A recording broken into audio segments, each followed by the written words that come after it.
Hello friend, this CRP Rajawat और आप इस समय देख रहे हैं सीआरपी राजावत का यूट्यूब चैनल। और आज हम बात करने वाले हैं amendment in the registration chapter of GST, जो कि एप्लीकेबल है मई और नवंबर 2021 के एग्जाम्स के लिए। अच्छा, अब वीडियो शुरू करने से पहले कुछ बात बता दूं कि अगर आपको ये वाला नोट्स है, ये वाला नोट्स आपको नीचे डिस्क्रिप्शन बॉक्स में मिल जाएगा। अगर वहां नहीं मिलता है तो आप हमारा टेलीग्राम चैनल ज्वाइन कर सकते हैं या मुझे व्हाट्सएप कर सकते हैं, जो नंबर आपको नीचे दिया हुआ है 8058700775। तो बेटर ये रहेगा कि आप एक बार वो नोट्स ले लीजिए, उनका प्रिंट ले लीजिए, उसके साथ में उसको स्टडी करना शुरू कीजिए। तो चलिए हम शुरू करते हैं हमारा लेक्चर। Hi sir. तो हमें जो बात करनी है वो बात करनी है regarding amendments in the registration. कि सर रजिस्ट्रेशन का जो प्रोसीजर था, रजिस्ट्रेशन का जो पूरा तरीका था, उसके अंदर क्या अमेंडमेंट आया है और किस तरह का उसके अंदर चेंजेस आया है। अब देखिए, ये जो पूरा अमेंडमेंट है, अगर इसमें पूरे अमेंडमेंट के अंदर, ठीक है ना, जितने भी हमारे पेजेस हैं, उन अमेंडमेंट को अगर मैं आपको बहुत इजी लैंग्वेज में समझाना चाहूँ, या उसका मैं आपको जिस समझाना चाहूँ कि यार सर ये अमेंडमेंट आखिर आया क्यों, ठीक है। तो अमेंडमेंट को समझिएगा कि प्रैक्टिकल प्रॉब्लम क्या थी, प्रैक्टिकल दिक्कतें क्या हो रही थी, ठीक है। कि सर हमारे पास जो रजिस्ट्रेशन का प्रोविज़न है, उस रजिस्ट्रेशन के प्रोविज़न में हम दो चार चीज़ें करते हैं, ठीक है। सबसे पहली चीज़ क्या करते हैं रजिस्ट्रेशन के अंदर, सबसे पहला पॉइंट जो हम यूज़ करते हैं रजिस्ट्रेशन के अंदर, हम बोलते हैं कि सर आपका जो वेरिफिकेशन होगा वो कैसे होगा। सर वेरिफिकेशन के हम दो तीन चीज़ों का वेरिफिकेशन करते हैं। एक तो हम बोलते हैं कि आपका पैन कार्ड चाहिए, इससे आपका सीबीडीटी का डेटाबेस वेरीफाई हो गया। एक हमें आपका मोबाइल नंबर चाहिए और एक हमें आपका ईमेल आईडी चाहिए। तो ये तीन चीज़ों की हमको बेसिक प्राइमरी रिक्वायरमेंट होती है। इन तीन चीज़ों को दे दीजिए। जैसे ही आपने ये तीन चीज़ें दी, काम खत्म हो गया सर। उसके बाद आपका टीआरएन जनरेट हो गया, उसका डॉक्यूमेंट फिल कर लो। अब हुआ क्या कि गवर्नमेंट ने देखा कि यार कई सारे ऐसे लोग हैं जो इन डेटाबेस को देने के बाद भी और इतने स्ट्रिक्ट प्रोविजन को बनाने के बाद भी हमने आपको इतनी सारी फैसिलिटी दे दी कि यार जीएसटी का जो पूरा प्रोविजन है, उस जीएसटी के पूरे प्रोविजन को हम ऑनलाइन कर रहे हैं। आपको एक भी बार डिपार्टमेंट आने की जरूरत नहीं, डिपार्टमेंट जाने की जरूरत नहीं, किसी भी तरह की कोई रिक्वायरमेंट नहीं, पूरा का पूरा ऑनलाइन काम कर देंगे। बहुत रेयर टू रेयर केस में डिपार्टमेंट ऑफिसर यहाँ पर आएगा और आपसे किसी तरह का काम करवाएगा। इसके अलावा हम आपके लिए कुछ भी नहीं करवा रहे। इसके अलावा हम आपके साथ में कुछ भी नहीं करवा रहे। हम आपको सब क्या करा रहे कि आपको सारा का सारा काम ऑनलाइन कर देगा। तो गवर्नमेंट ने क्या देखा कि जब हमने प्रोविजन बहुत ज्यादा इजी कर दिया, इन तीन चीजों के बेसिस पर ही हमने काम शुरू कर दिया, तो बहुत सारी ऐसी फर्म्स आ गई जिनको हम नॉर्मली बोलते हैं बोगस फर्म्स।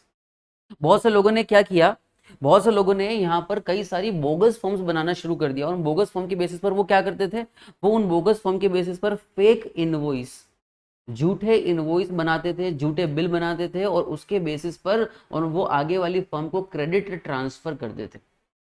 100% एग्री कि सारे लोग ऐसे नहीं है। 98% लोग, 99% लोग जो हैं वो एक्चुअल काम करना चाहते हैं, वो सही से काम करना चाहते हैं, वो इस तरह की गड़बड़ी नहीं करना चाहते। लेकिन बाकी 2% लोगों का, 1% लोगों का क्या करे, जो इस तरह की गड़बड़ी, इस तरह की प्रॉब्लम, इस तरह की दिक्कत करना चाहते हैं। तो हुआ क्या है सर, ये तो बड़ी परेशानी हो गई। क्योंकि कई सारी जो फर्म्स है वो क्या कर रही है, वो बोगस बना रही है, बोगस बिल बना रही है, और बोगस बिल बनाने के बाद में उसको क्या कर रही है यार, उससे जो है जीएसटी क्रेडिट को ट्रांसफर कर रही है, कभी आगे ट्रांसफर कर रही है, कभी खुद क्रेडिट ले रही है, कभी फर्म बंद कर रही है। और 4-6 महीने, साल, 2 साल, 3 साल काम करते हैं, उसके बाद फर्म को बंद कर देते हैं। अब उसको ट्रेस आउट करना बड़ा मुश्किल हो रहा है। और कई बार क्या होता है कि पैन कार्ड पुराने बने हुए होते हैं। यार गवर्नमेंट ने बोला कि यार इस चीज को कैसे रोका जाए। अच्छा, क्या हम इस चक्कर के, इस डर से हम इस ऑनलाइन प्रोसीजर को क्या हम ऑफलाइन कर दें?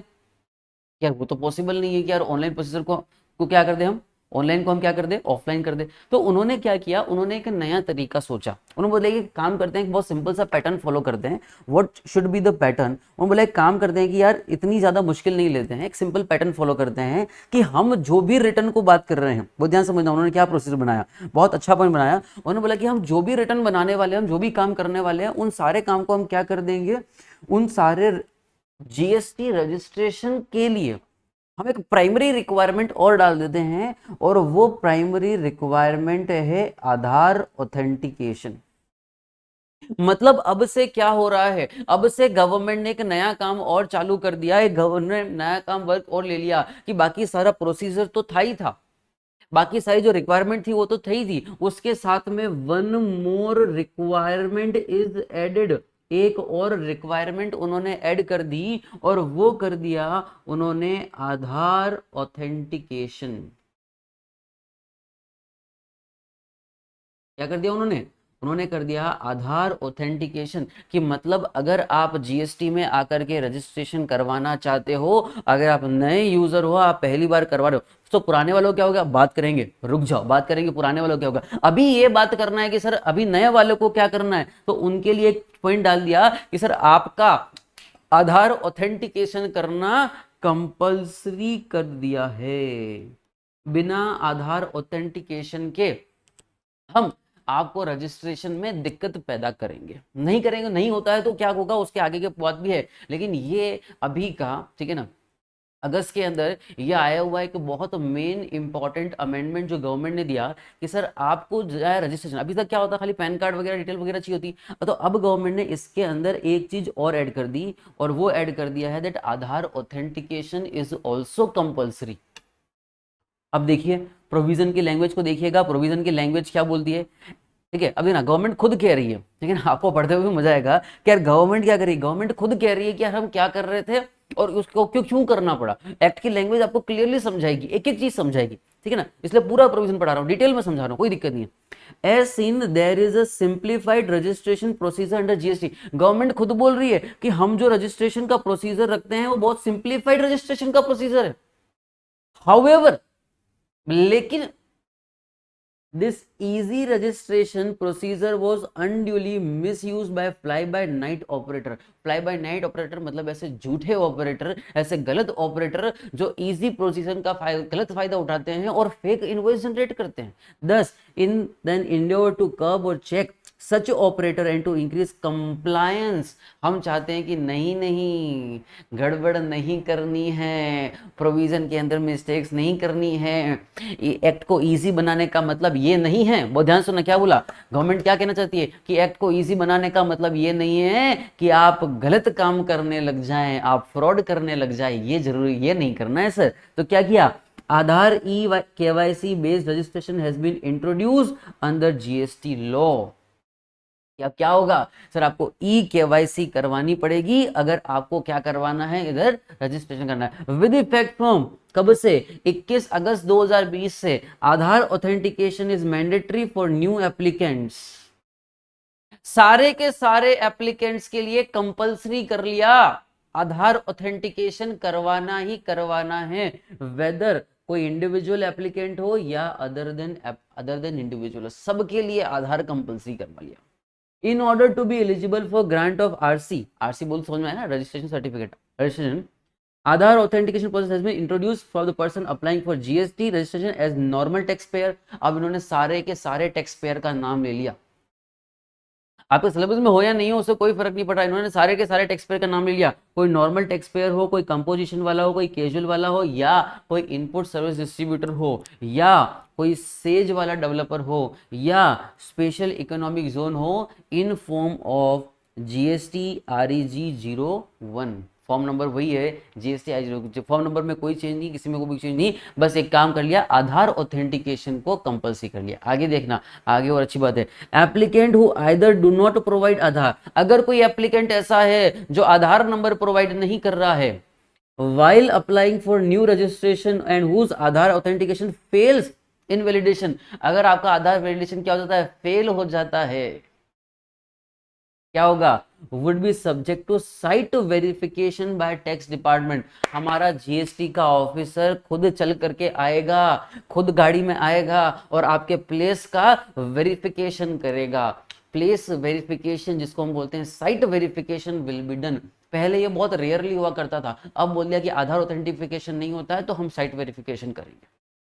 However tax authority based on document produce grant RC, अगर वो चाहे, उनको लग रहा है कि नहीं नहीं यार ये तो बड़ा जेन्युइन आदमी है, नहीं नहीं यार इसका तो कोई दिक्कत नहीं है यार, ये तो हमारा ऐसा आदमी जो बिल्कुल सही काम करता है हमेशा, उसको नहीं करेंगे, उसके लिए नहीं करेंगे, बाकी सबके लिए हम क्या कर देंगे, आधार रजिस्ट्रेशन, आधार ऑथेंटिकेशन को कंपल्सरी कर दिया। सब्सिक्वेंटली एग्जिस्टिंग रजिस्ट्रेंट्स, अरे अभी तक तो ठीक था यार, नया एप्लीकेशन दे रहा हूं तो आधार ले लेना। अभी पुराने वालों का क्या है, हमने तो मान लो 5 साल पहले रजिस्ट्रेशन ले लिया था। अभी क्या है देखना, एग्जिस्टिंग रजिस्ट्रेंट्स जिनको हम दे चुके हैं, आगे देखना, those who already registered under GST will also be required to undergo Aadhaar authentication.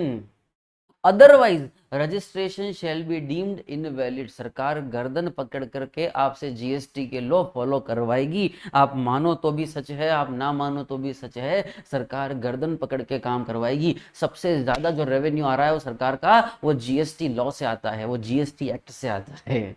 छोड़ देगी क्या ऐसे ही? नहीं छोड़ेगी सर। आगे देखिएगा, however However, no notification has been issued yet prescribing the undergoing Aadhaar authentication of already registered person. अभी तक प्रोसीजर नहीं दिया है, लॉ बनने तक अभी तक का कोई प्रोसीजर नहीं है कि यार कंपल्सरी करवाना है, नहीं तो वापस से, ठीक है ना, जैसा जीएसटी लॉ बना था तब हम फोन कर करके हर आदमी को पूछते ओटीपी ओटीपी ओटीपी, वापस से हमको कॉल चालू करना होगा, बोलेंगे ओटीपी ओटीपी सर, आधार नंबर डालो, ओटीपी डालो, ठीक है ना। मेरे खुद के क्लाइंट के जितने क्लाइंट है सबको एक एक को फोन करना पड़ेगा, बोलेगा सर अपना ओटीपी दो, आधार वेरिफिकेशन करवाओ, ठीक है। लेकिन लॉ में लिख दिया है, आज नहीं तो कल ये प्रोविजन आना ही आना है, ठीक है, ओके।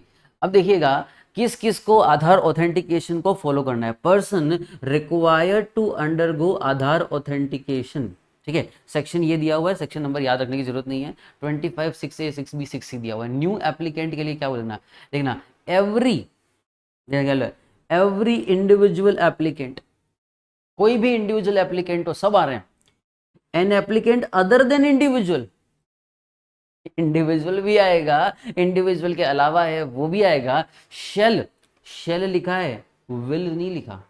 शेल का मतलब क्या हो गया, शेल का मतलब हो गया कंपल्सरी, आपको आना ही आना है। शेल अंडरगो ऑथेंटिकेशन और furnish proof of position of Aadhaar number in the manner prescribed in the rule 8, ठीक है।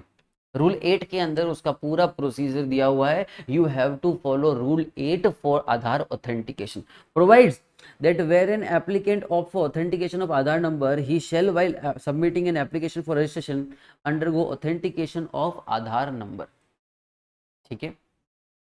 अब कब तक करना है आपको, the date of submission of application in such case shall be earlier of, कब तक करना है,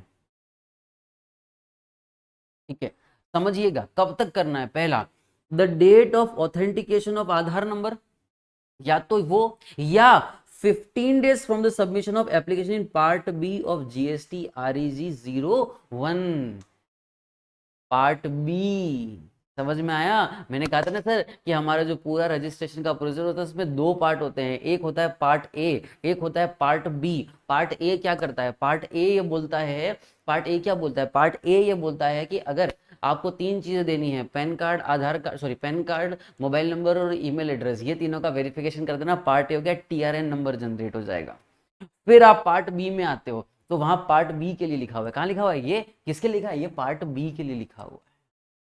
आगे देखना, in case applicant is individual he shall undergo authentication of his own Aadhaar number, obviously उसको तो खुद का आधार नंबर करना है यार। पर बात प्रॉब्लम एक समझ में आई नहीं आई कि यार कंपनी का, पार्टनरशिप फर्म का, HUF का सर आधार नंबर कौन सा ले, सोचो बाकी सबका आधार नंबर कौन सा लोगे, क्योंकि उनका आधार नंबर तो हमारे पास है ही नहीं अभी तक। HUF का आधार नंबर देने लग गए क्या अभी तक, या फर्म का आधार नंबर दे रहे हैं कि अरे पैन कार्ड तो बना लेते हैं, आधार नंबर कहां से लाएंगे।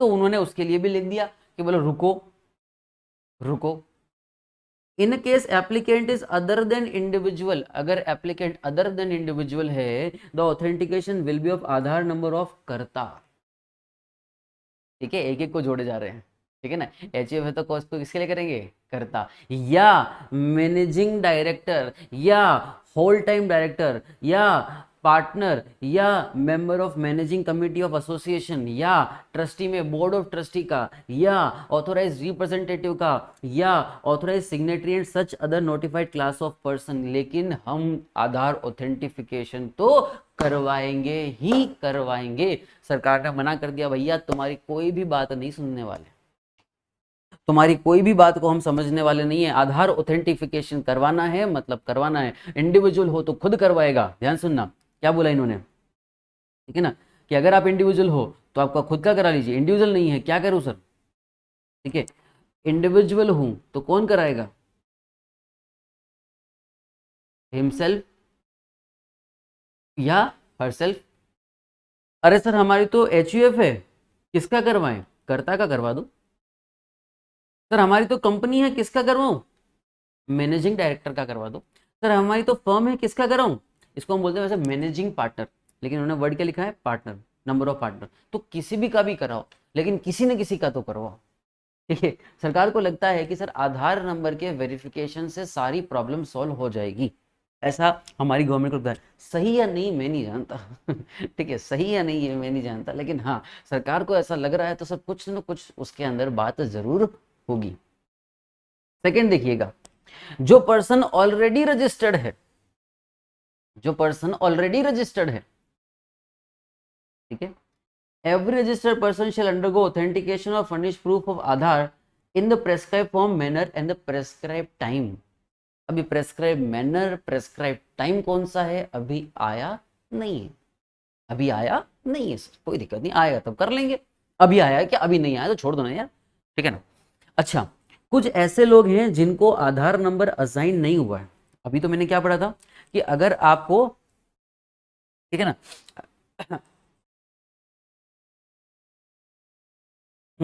अगर आपको आधार नंबर असाइन हो गया हो, मान लो कुछ ऐसे भी तो असेसी हो सकते हैं, पेज नंबर 2 पे आइएगा, कुछ ऐसे भी तो असेसी हो सकते हैं जिनको अभी तक आधार नंबर असाइन नहीं किया है, जिनको हमने आधार नंबर अभी तक प्रोवाइड ही नहीं किया है, उनका क्या होगा, अब समझिएगा।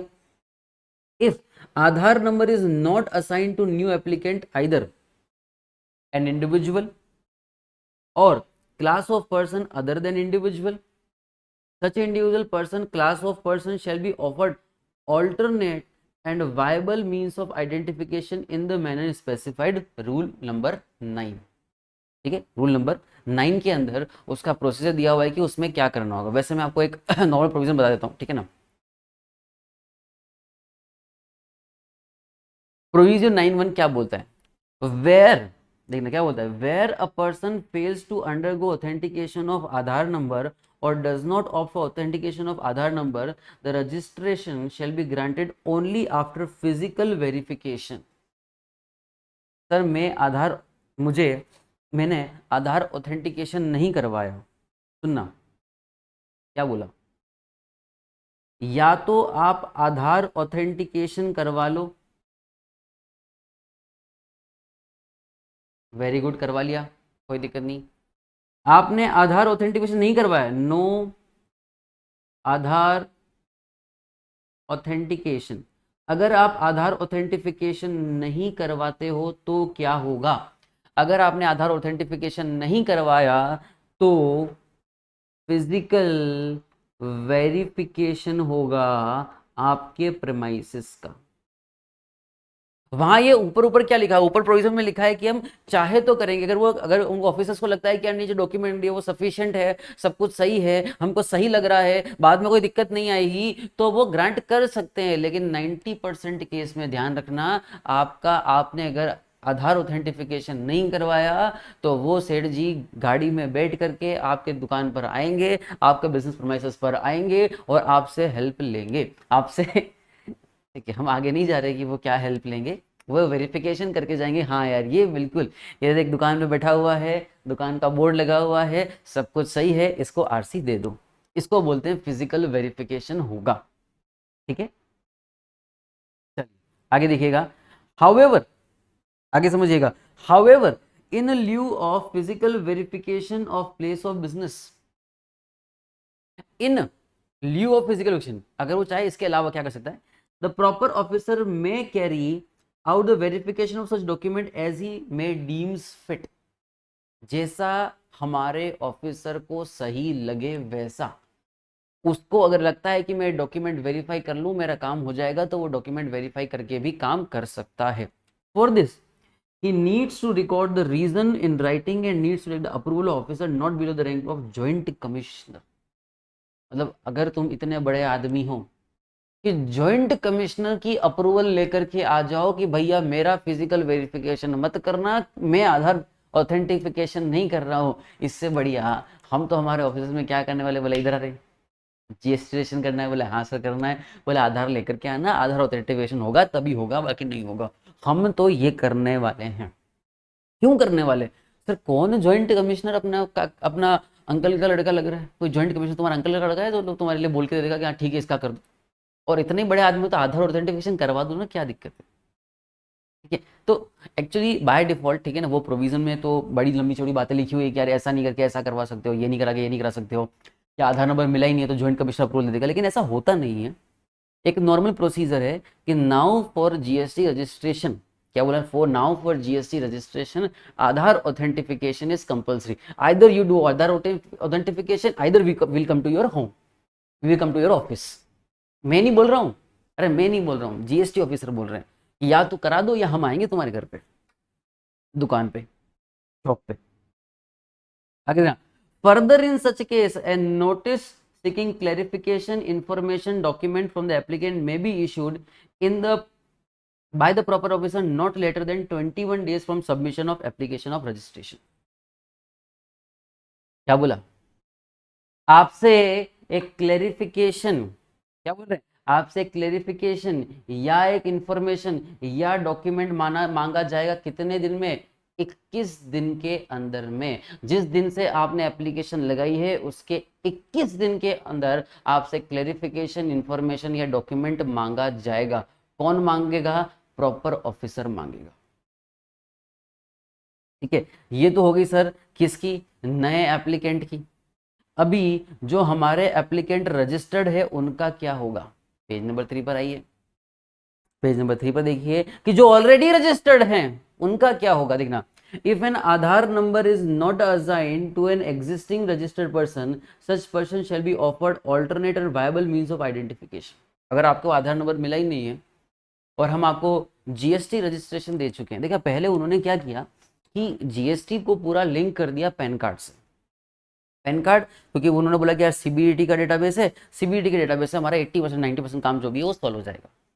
फिर उनको लग रहा है कि यार लोग अभी भी बहुत फ्रॉड कर रहे हैं, और उधर इनकम टैक्स के अंदर भी आधार को प्रायोरिटी पर रख लिया है। तो वैसे उनको 2017 में आकर के यही करना चाहिए था कि सबसे ऊपर उनको आधार को ही रखना चाहिए था, क्योंकि वैसे ही जब आप आधार देते हो तो आधार के अंदर सब कुछ ऑथेंटिफाइड हो ही जाता है। वहीं रख लेते तो दिक्कत नहीं होती, अब नहीं रखा तो अब ये सारे प्रोविजन अब आए। वैसे उसी टाइम ये प्रोविजन आ जाना चाहिए था that the whole registration process should be primarily based on Aadhaar card. जब आप सारी चीज़ों को लिंक उससे कर ही जा रहे हो तो सर इसमें भी आधार कार्ड शुरू से ही कंपल्सरी आपको करना ही चाहिए था। ठीक है, दे रहा है दुरुस्त है वाली बात है।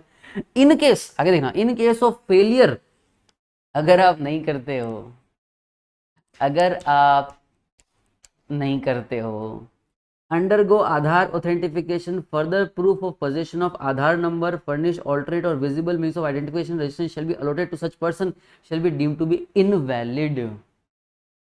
इनवैलिड कर देंगे।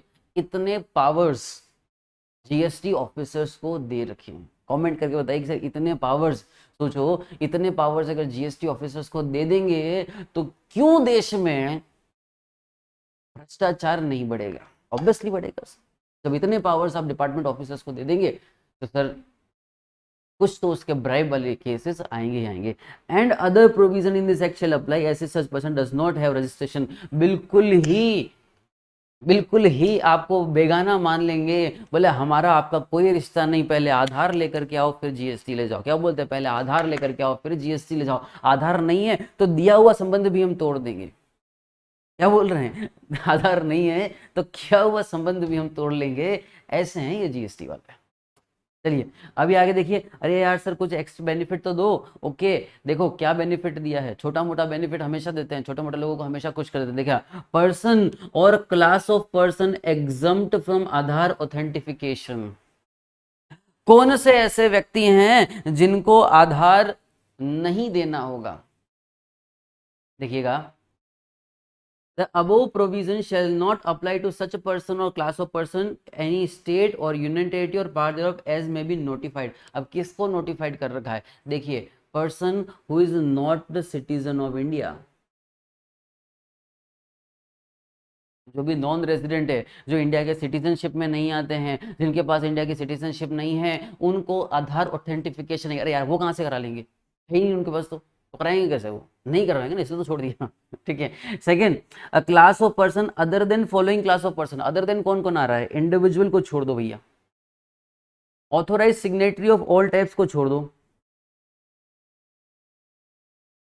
मैनेजिंग एंड ऑथराइज पार्टनर को छोड़ दो, और कर्ता को छोड़ दो। मतलब समझना इसका इफेक्ट क्या हुआ, इसका इफेक्ट मैं समझाता हूँ। जैसे मान लो अगर एच है, तो एच में ऑथेंटिफिकेशन किसका कराना है, ऑथेंटिकेशन, कौन सा authentication, Aadhaar authentication of karta only, other members are not required. बाकी मेंबर्स को रजिस्ट्रेशन या ऑथेंटिफिकेशन करवाने की रिक्वायरमेंट नहीं है। एक कंपनी है, एक कंपनी में मैनेजिंग डायरेक्टर का करा देना, बाकी डायरेक्टर्स का ऑथेंटिफिकेशन नहीं करवाना है, एक का करा दिया ना, सफिशिएंट है, हो गया काम यार, अभी छोड़ दो। आगे देखना, how authentication is done.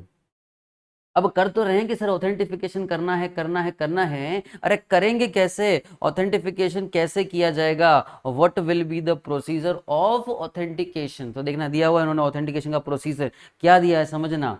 Once registration application is submitted, जैसे ही आपने रजिस्ट्रेशन की एप्लीकेशन दे दी, GST system need send link to the concern person in the GST mobile number.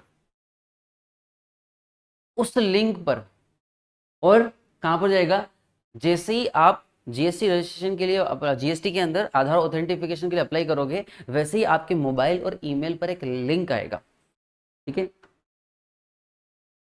For Aadhaar authentication. जैसे ही आप उसके ऊपर क्लिक करोगे, a verification link, a window of Aadhaar authentication will open where they have entered Aadhaar number and OTP received by them on the mobile number linked with Aadhaar। अब देखो सुनो, अभी तक के जो वेरिफिकेशन थे, ठीक है ना, अभी तक के जो भी वेरिफिकेशन थे,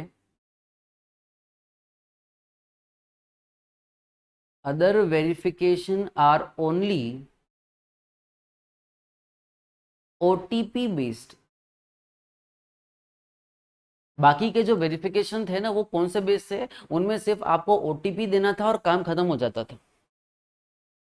तो यार मैं मेरे ऑफिस में बैठा हुआ हूँ, मैंने बोला, मैंने आपका नंबर डाला, ओटीपी, मैंने फोन किया, ओटीपी देना, मैंने डाल दिया, हो गया। यहां ऐसा हो रहा है क्या, यहां ऐसा नहीं हो रहा, यहां कहानी डिफरेंट है, यहां कहानी दूसरी है। यहां गवर्नमेंट क्या बोल रही है कि नहीं सर ऑथेंटिकेशन करना है, लेकिन ऑथेंटिकेशन करने का तरीका हम बताएंगे। बोले क्या करना है, बोलो सर वेरिफिकेशन कैसे करना है। और वेरिफिकेशन करने का जो तरीका है, क्या बोल रहे हैं, वेरिफिकेशन करने का तरीका हम बताएंगे। कैसे, मोबाइल पर एक लिंक जाएगा, मोबाइल और ईमेल आईडी पर आपका एक लिंक जाएगा, इस लिंक पर आप क्लिक करोगे, क्लिक करते एक विंडो ओपन होगी,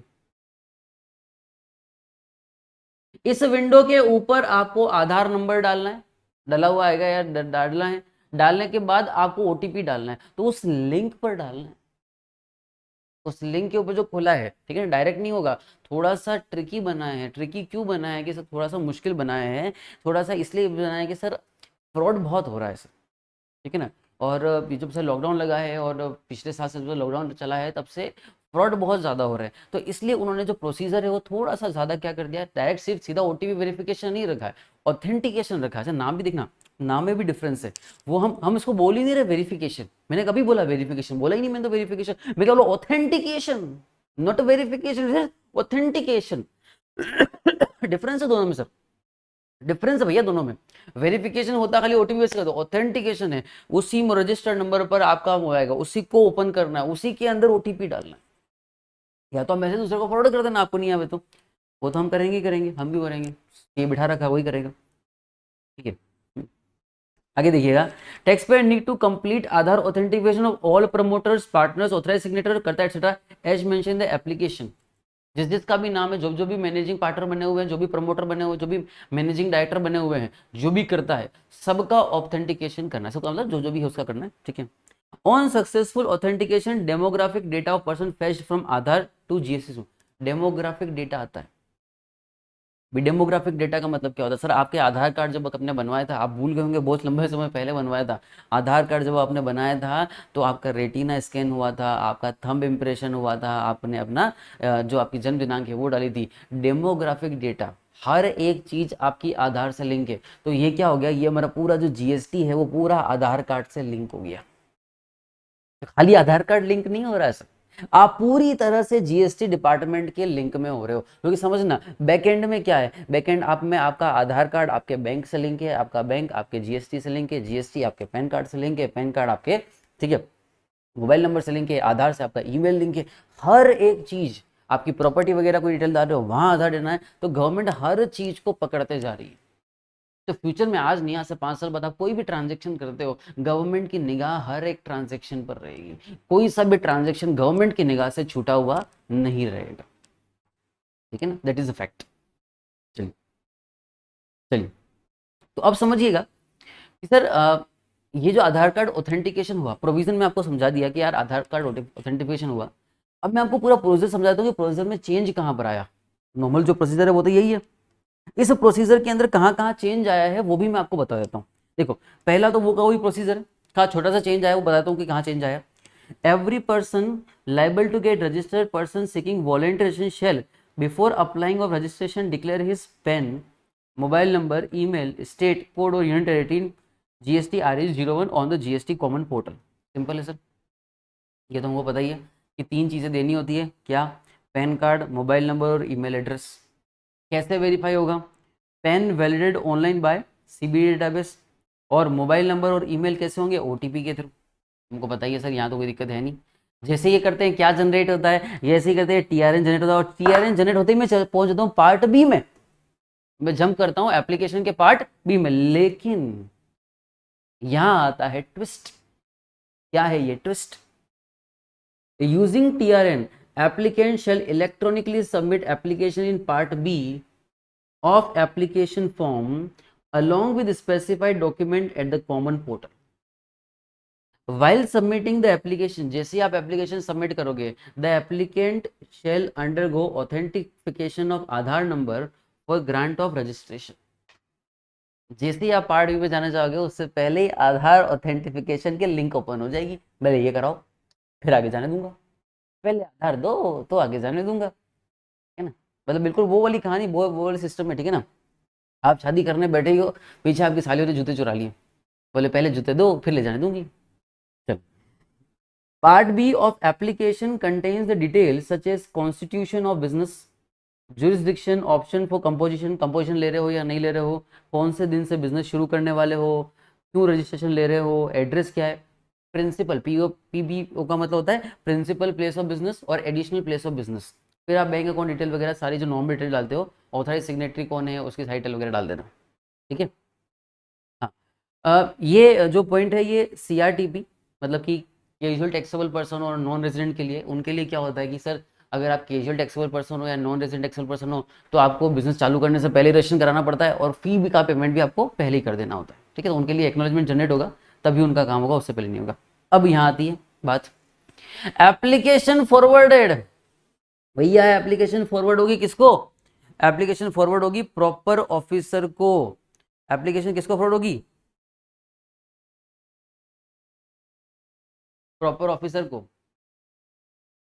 हाँ जी, तो अब एप्लीकेशन भेज दी गई है प्रॉपर ऑफिसर के पास में। तो क्वेश्चन आता है कि सर अब क्या होगा, जैसे आप प्रॉपर ऑफिसर के पास एप्लीकेशन भेजते हो उसके बाद क्या होगा? The procedure after receipt of application by the proper officer is depicted in the part 2 of the diagram. हाँ जी, आगे समझिएगा। The procedure after receipt of application by the proper officer is depicted in the part 2. Part 2 चालू करते हैं कि उसके अंदर अब क्या होगा। अब बात यह है कि सर आपने सारी चीजें सही भर दी है, आपने आधार ऑथेंटिफिकेशन भी कर दिया है और हमको सब कुछ सही लग रहा है, तो हम आपको रजिस्ट्रेशन सर्टिफिकेट दे देंगे। और सबको पता है कि सर रजिस्ट्रेशन सर्टिफिकेट आता है जीएसटी RS06 में आता है। अब आगे देखिएगा, अगर सब कुछ सही है, आपने पैन कार्ड, आधार कार्ड वगैरह सब कुछ सही दे दिया है, सारी इंफॉर्मेशन अगर आपने ढंग से प्रिपेयर करके हमको प्रोवाइड कर दिया तो कोई दिक्कत नहीं है। The proper officer will grant RC in GST REG with in 3 working days. सिर्फ 3 दिन के अंदर में आपको रजिस्ट्रेशन सर्टिफिकेट दे दिया जाएगा। बात कब आती है, पॉइंट आगे कब बढ़ता है, पॉइंट आगे बढ़ता है इस सिचुएशन में। अभी अगली सिचुएशन देखिएगा क्या हो रहा है।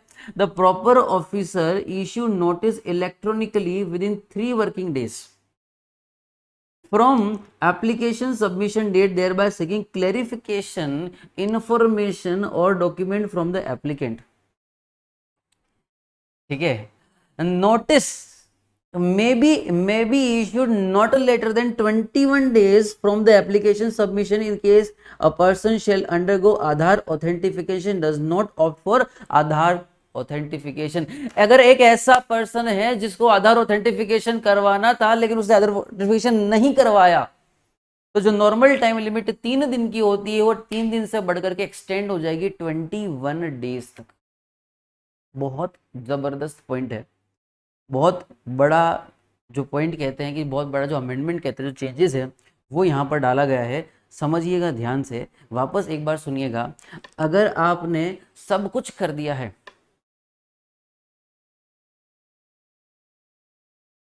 अगर आपने आधार ऑथेंटिफिकेशन कर दिया है, अगर आपका आधार ऑथेंटिफिकेशन हो चुका है, सारे डॉक्यूमेंट आप कर चुके हो, सारी चीजें अगर आप दे चुके हो, तो क्या होगा? अगर आपने आधार ऑथेंटिफिकेशन कर दिया है तो maximum time period for notice is 3 days. जो मैक्सिमम टाइम पीरियड है नोटिस के लिए वो कितना रहेगा? वो 3 दिन रहेगा। अगर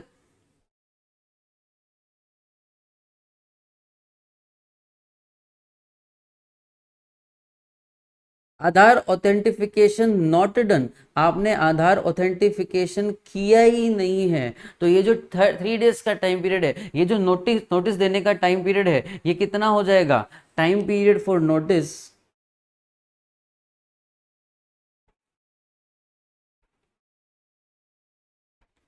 इज 21 डेज। यहां पर जो आपका नोटिस का टाइम पीरियड है वो 3 दिन से बढ़कर के कितना दिन हो जाएगा? वो 21 दिन हो जाएगा, 21 डेज हो जाएगा। ये बहुत बड़ा चेंजेस है।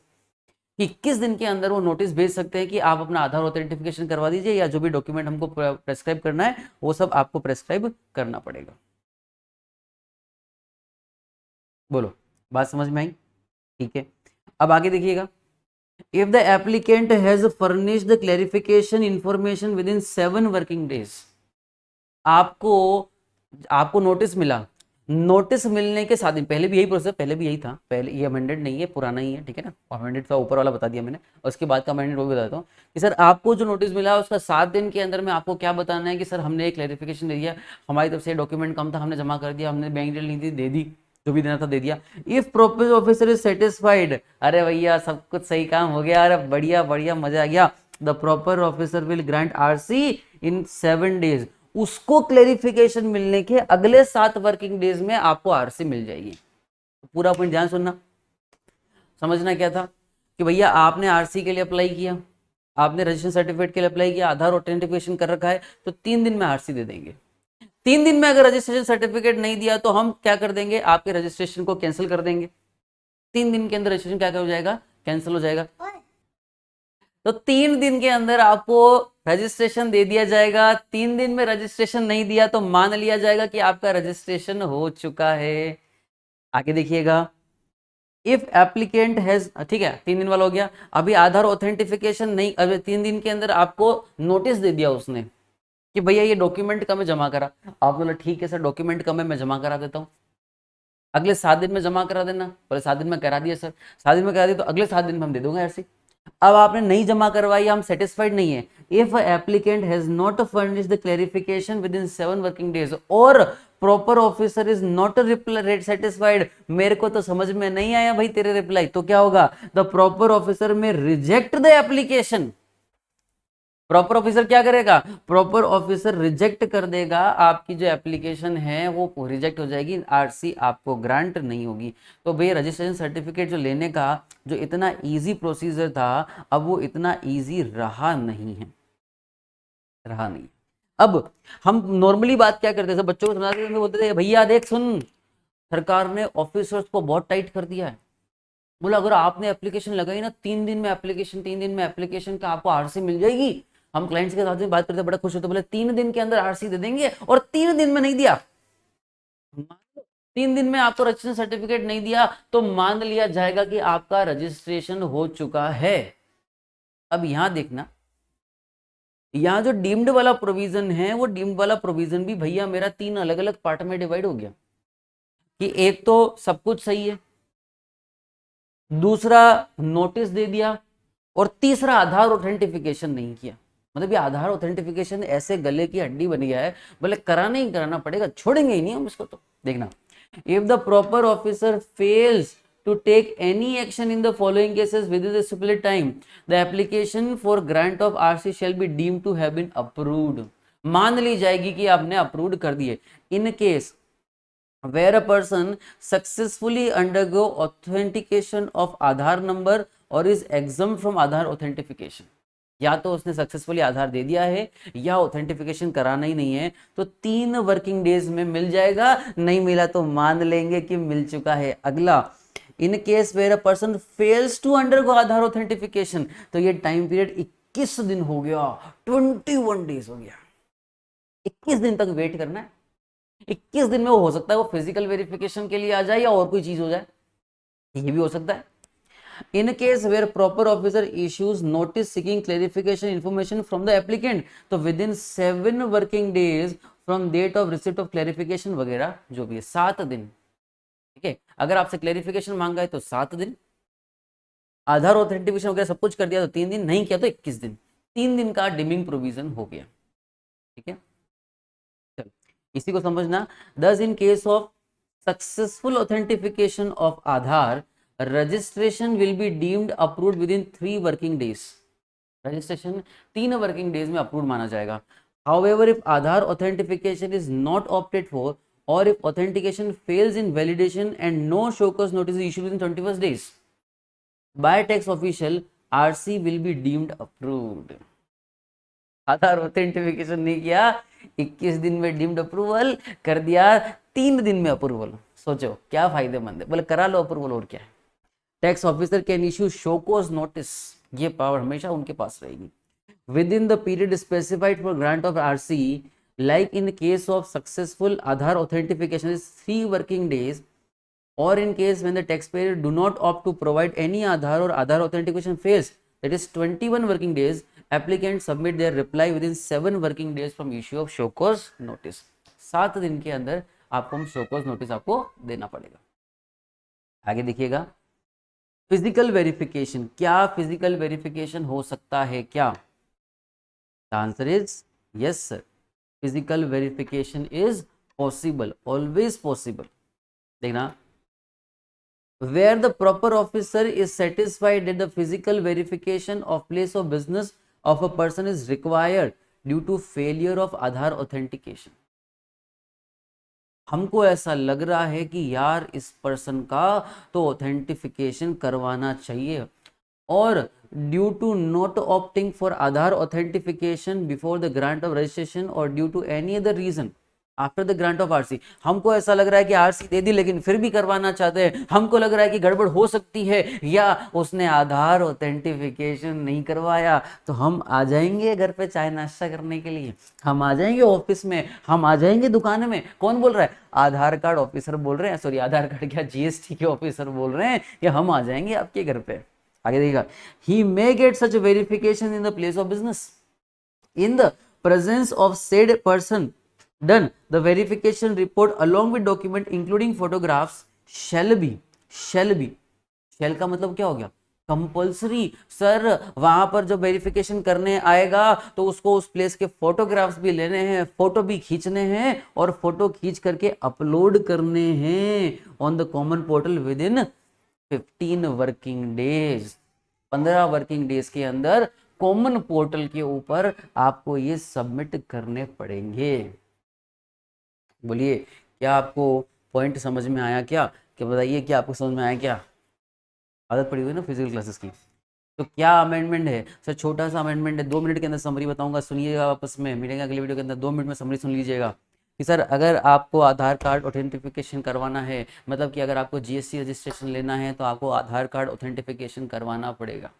कुछ पर्सन है जैसे कि एनआरए वगैरह है वो एग्जाम है, बाकी सबको करवाना पड़ेगा। अगर आप नहीं करवाते हो तो क्या होगा, तो हो सकता है अगर आपकी किस्मत अच्छी हो तो प्रॉपर ऑफिसर आपके डॉक्यूमेंट के बेसिस पर आपको आरसी दे दे। नहीं तो क्या होगा, नहीं तो वो फिजिकल वेरिफिकेशन करेंगे आपके प्लेस का और उसके बाद में आपको आरसी दिया जाएगा।